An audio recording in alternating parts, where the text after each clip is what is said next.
Alright, just to be clear, after I went to edit this video, I realized I said the Ruger 1022 Lite pistol. There is no such thing, so when you hear me say that, just realize I'm referring to the Ruger 2245 Lite pistol. For some reason I had 1022 on the brain. Hey, my name is Will Hancock, and the purpose of this video is to show you how to take the loaded chamber indicator pin out of a Ruger 1022 Lite pistol.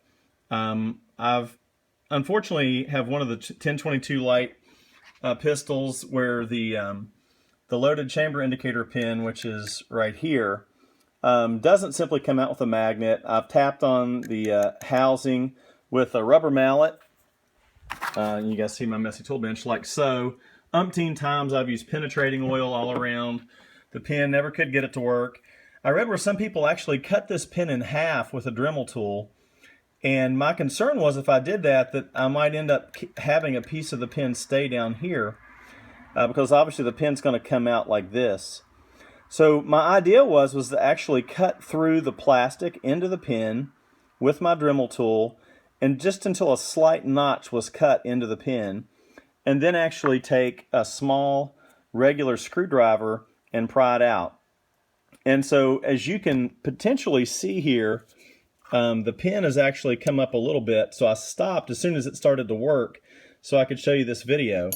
And just to give you an idea of the tolerances we're talking about, this is just a simple cutoff wheel on my Dremel. I set it on, I just have a high-low speed model. I put it on low, and basically you can see there's not a lot of tolerance for the wheel, but I'm not a steady-handed guy, and I drop nuts and bolts down and stuff all the time. And I was still able to cut down through the plastic piece. I did not break it off with pliers first, so I cut straight down through until I started hitting metal and seeing little sparks. Again, on low speed, using very light pressure. It took me no more than a minute to do that.